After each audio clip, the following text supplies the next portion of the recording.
Thank you all very much for a remarkable couple of days and so many things. And I was saying last night, the problem with coming on the last day is that you have to go away and rewrite everything and reconsider everything. So I start with a bit of an apology. Last year, I presented with some confidence my feelings of where I was with a particular piece of work on global leadership, a book project that's still underway. It's nearly there.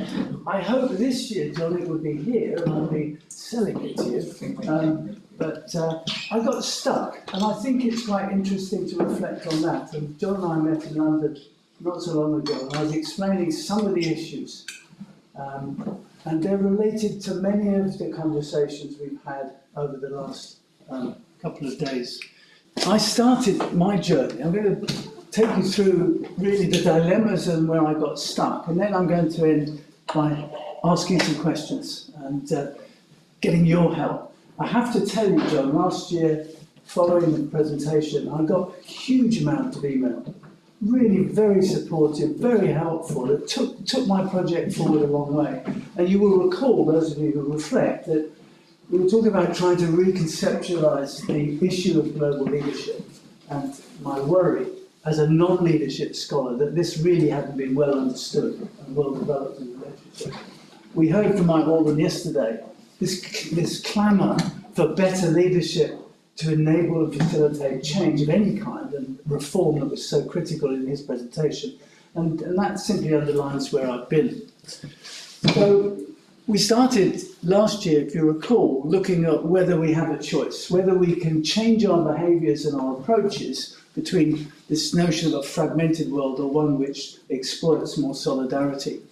And my thinking raced off to see in which way that we could develop ideas about leadership which would explain how to promote that choice and how to support it.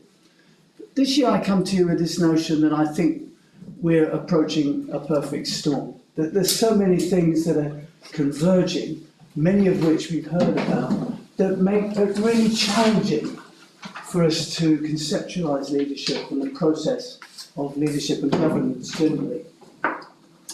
So what gets in the way? I've invested a lot of my recent time, the last 10 years, at looking at dialogue and its process and its importance. And this has been wonderfully supported by the Dialogue Society and Cherto's work recently at looking at how dialogue impacts upon governance and leadership in particular. But clearly something gets in the way of effective dialogue because dialogue hasn't spawned a success in outcomes and impact that we want. And dialogue is seen sometimes to totally fail. And we go to the literature to find explanations of why. And they're usually one of two kinds. Those who argue that dialogue is problematic because of social obstacles, solidarity, shared values or lack of them, or a competing sense of belonging, or those that think there's a structural issue, deprivation, inequality and discrimination. So I'm going to look at issues of that and generally look at the centrality of dialogue within my interest in leadership and governance.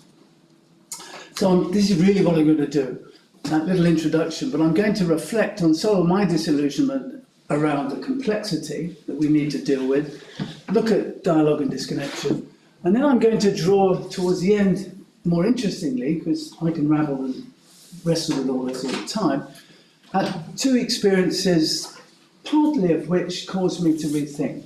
One was an intervention I was asked to make earlier this year in the Caucasus, where the UN is desperately trying to re-establish a dialogue towards a long-term sustaining peace between within the conflict there.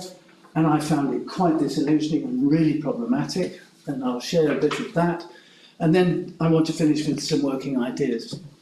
So since the 1980s, as we know, intercultural dialogue has become increasingly valued for its contribution to reducing prejudice, to improving relationships, increasing intercultural understanding and managing difference.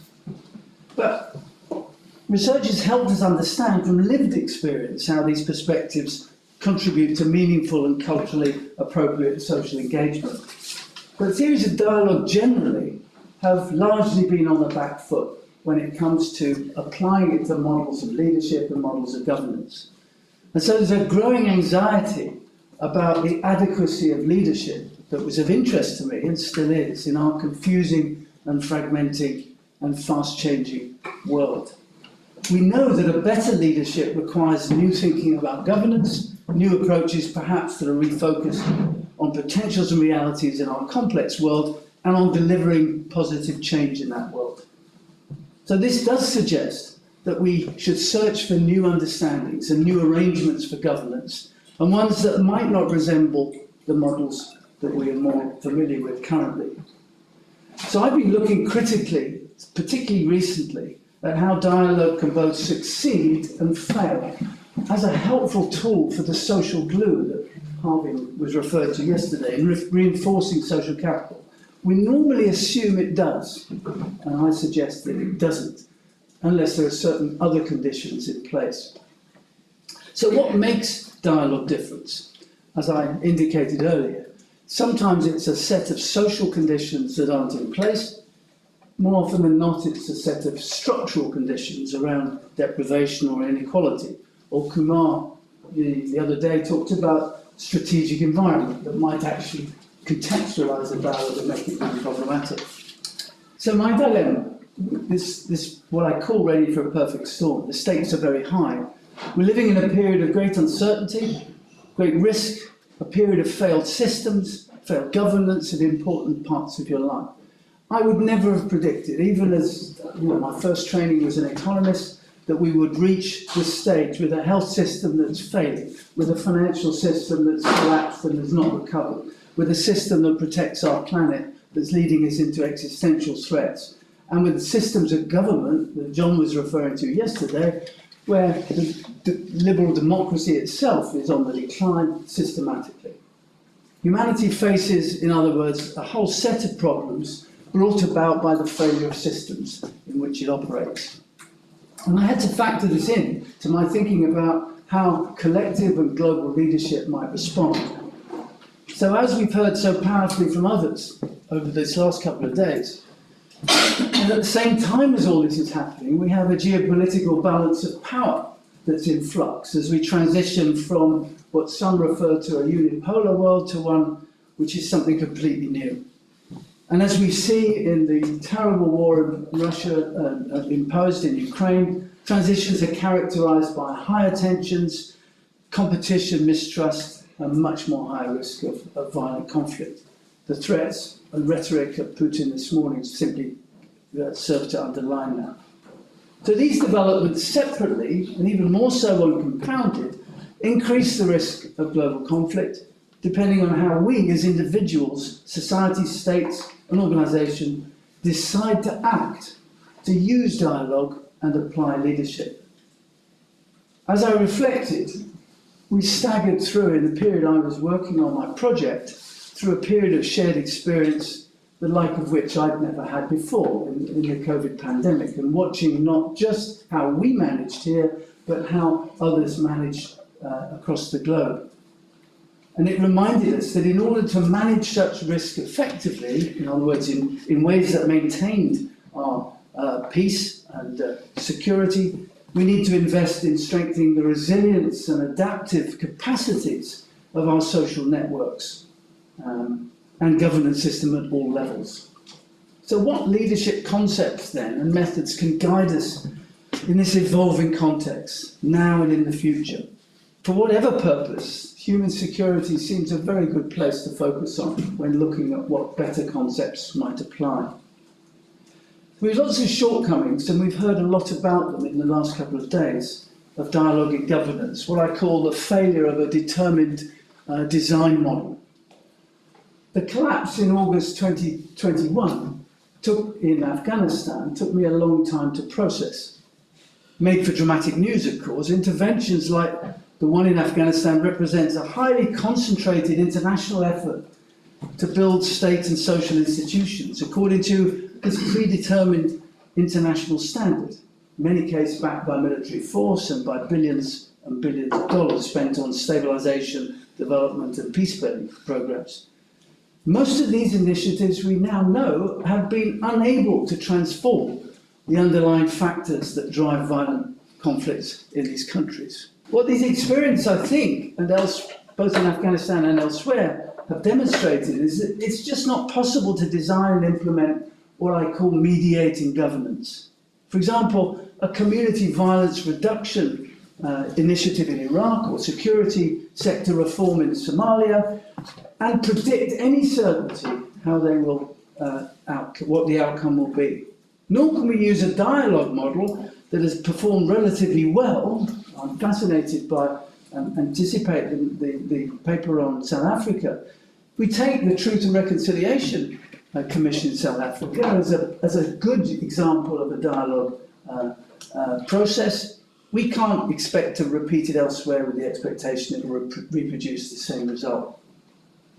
So this unpredictability and irreproducibility questions the core assumptions underlying the application of dialogue assumptions and models to the governance and implementation of international peace building. I've been working more on the notion of adaptive governance.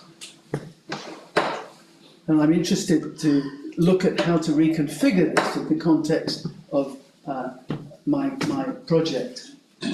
Studies of complexity, as we've heard, inform us, however, that uncertainty and irreproducibility in this context is not the result of insufficient knowledge or inadequate planning or implementation, but it's rather a telltale characteristic of complex adaptive systems.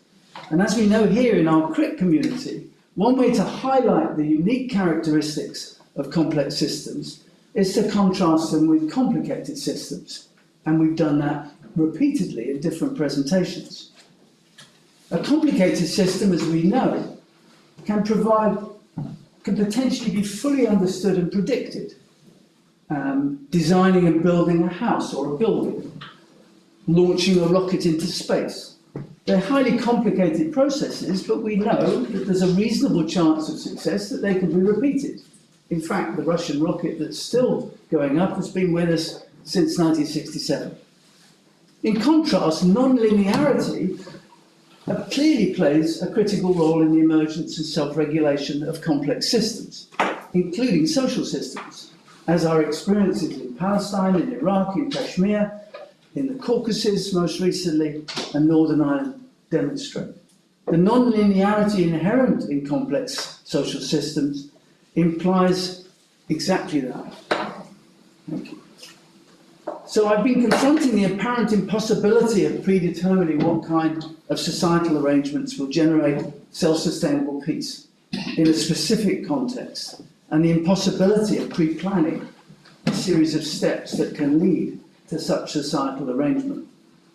A more adaptive governance or leadership approach in times of post-conflict, when peaceful relations are actively sought and encouraged, often through dialogue mechanisms, would be specifically designed to cope with the uncertainty, the unpredictability, and the irreproducibility inherent in complex social change processes. It's an approach where those who govern together with the governed affected by conflict actively engage in the iterative process of inductive learning and adaptation, doing whilst learning and learning whilst doing. So complexity science, we know, provides a theoretical framework for understanding how resilience and adaptive capacity of social systems can be influenced to help prevent, contain and recover from violent conflicts. Insights derived from how self-organisation maintains and transforms complex systems suggest that for peace to become self-sustainable, resilient social institutions that promote and sustain peace need to emerge from within the culture, within the history and socio-ecological context of that place. So what do we know? We know that leadership and governance matter. Matt Walden reminded us yesterday, the importance of leadership to bring about change and mediation. A society is peaceful when its institutions are able to ensure a political and economic competition is managed without people resorting to violence to pursue their interests. For peace to be self-sustainable, a society thus needs to have sufficiently robust social institutions to identify, channel and manage disputes peacefully. And we've plenty of examples of that from our conversations over the last couple of days. So better leadership and better governance can assist this process. But if there's too much intervention, harm can be caused through the disruption of the feedback critical for self-organisation to emerge and to be sustained. Every time an external intervention solves a problem, it interrupts the feedback needed to stimulate societal self-organisation. And I've reflected on this because I've been a person responsible as an external intervention of bringing assistance, of sitting with people with the motivation to help make a difference and to help change. And actually I'm now seeing better that the feedback I disrupted damaged the potential for self-organisation. So the more effective an international operation is in stabilising the situation, let's look at northern Mali or Mozambique, for example, the less incentive there is for the political elites there to invest in the political settlements that are necessary to bring about self-sustainable peace.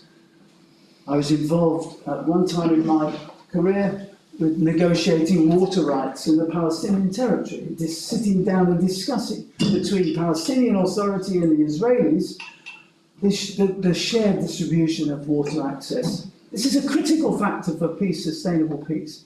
But of course, the Israelis had all the maps and they had everything. They knew exactly where it was. The Palestinians simply were trying to fight their corner for their people. What external intervention did was to come and put a structure on those conversations that didn't allow for the growth of self-organisation in the Palestinian authorities at all. In fact, played to the inequality that existed at the beginning of the conversation. I didn't know that at the time. And I look back now with some dismay at the role that you play. What I've called then adaptive governance, supported by dialogue, exchange and engagement, doesn't imply within a leadership process that external expert and scientific knowledge is not important. But one needs to understand the distinction between evidence-based knowledge and how to act on it in a specific social context. For example, the science may indicate that you prevent the spread of COVID-19 by avoiding close contact with people. But how do you achieve that in Gaza in 2022, or in a densely populated slum elsewhere? Something you can only find out through adaptive practice, through learning in partnership and collaboration with that community. So the empowered agency of people involved is critical for the emergence of sustainability of any effective governance and governance initiative.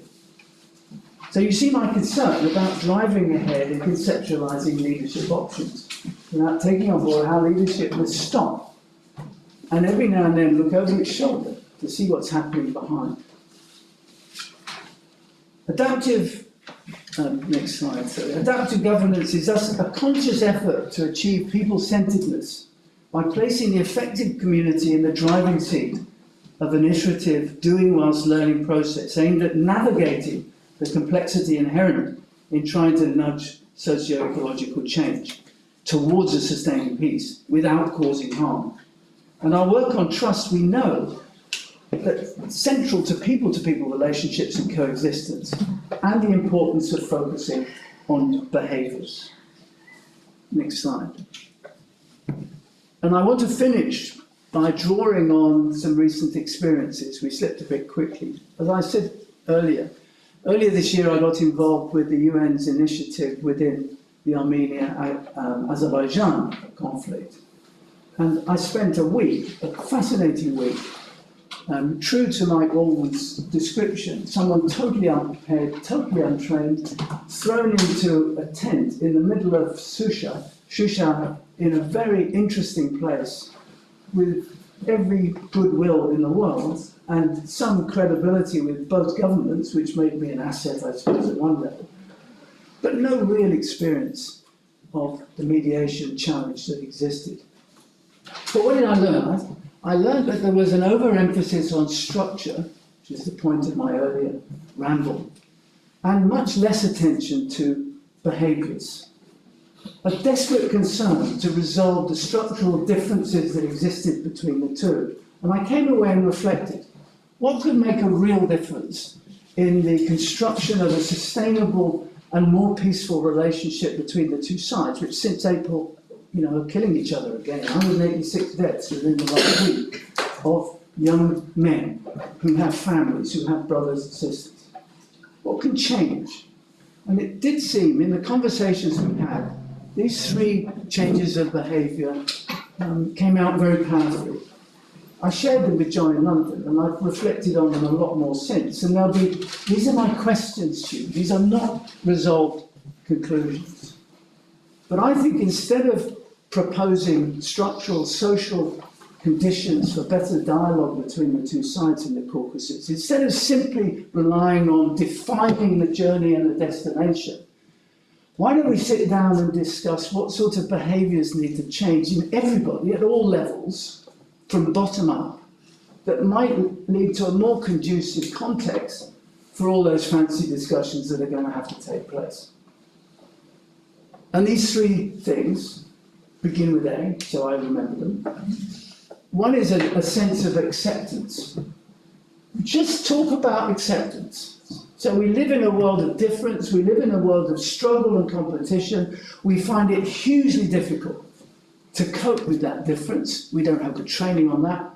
And it is the single most important threat to human security, our inability to live with the other. And acceptance would be one way.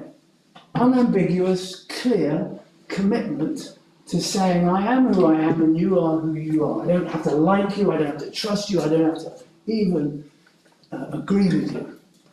But we have to find a way of developing acceptance as a core behaviour. I think that would have more impact, in my experience, in that place than I was in Shusha in April, than all the discussions about maps and everything else, as a starting point. The second, we did have a really useful conversation last night, and you see you're already helping me think this through. And Nafi's notion on anxiety is really true. I want anxiety to be an asset. I want it to mobilise it as a positive force, not something we run away from. I want us to identify anxiety as a help to prioritising, to giving us the rank order of importance of the things we need to deal with. And anger, we just have to get rid of it. We have to abolish it. We have to somehow move to a place where we put it to one side. The next two slides we come on. So in acceptance, we're trying to accept that we are a very diverse world of people and that will not go away. And however we deal with the conditions where we engage, encounter and exchange with one another, acceptance should be at the core of everything. Anxiety, what are the real priorities? We were talking over breakfast. Mr. Putin's speech yesterday makes me reflect on how significant are some of the other differences that seem to cause so much pain in our life. This is a huge threat to us all, and perhaps we could prioritise the anxieties in that way. And finally, anger, it's exactly as this wonderful cartoon from Rising from my centre in Coventry, like drinking poison expecting the other person to die. In 2018, I had a little discussion with my grandson about what I was going to give up for the new year. And I told him I was going to give up anger. And we had a long conversation about this. Seriously, hugely difficult thing to do. Now I've become the most frustrated, the most disappointed. But if you ask my colleagues, I don't become angry. And it's much better. And it's another behaviour. These may seem simple. Acceptance, anxiety and anger, we could push forward. I had a really interesting experience the other day as well in London, and I'd finish on this, just to reflect. My wife and daughter wanted to go and queue and pay respects to the Queen lying in state in Westminster Hall, and I took them up there. I couldn't share the time because I had other commitments, which was a shame. But while I was there, I was just fascinated. 260,000 people collected in London, very diverse, peacefully. There was very little problem of policing of public order. The police had better relationships with ethnic minorities and women than has been normal in past recent periods. The huge scale of collaborative, collective endeavour was very evident. And I started, as we do, started talking to people in the queue. So my wife and daughter were zigzagging off. And I started talking, and I hadn't framed a research project. I wanted to know why it was that we had such acceptance in this crowd, this collection. The literature will explain intuitively what's probably going on, and you all know better than I. Why was there so little anger expressed at some of the people who were seeking to budge in, to queue jump, or to exploit through charging a lot for code? There wasn't.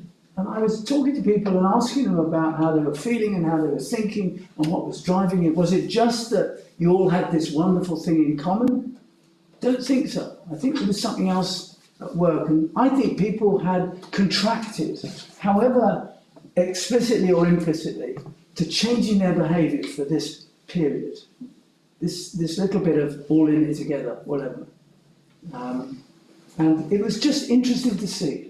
It was very unusual. 260,000 people, only 130 people ended up in hospital.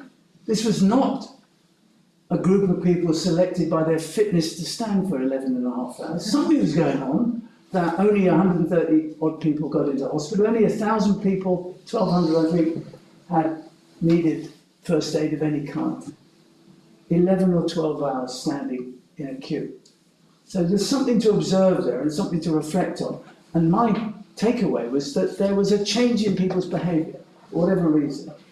Not a change in structure, it's a change in behaviours. And if we could find a way of discussing behaviours, rather than racing in to discuss how better to lead or how better to govern or how better to encourage dialogue, we may have some progress to make. John, thank you.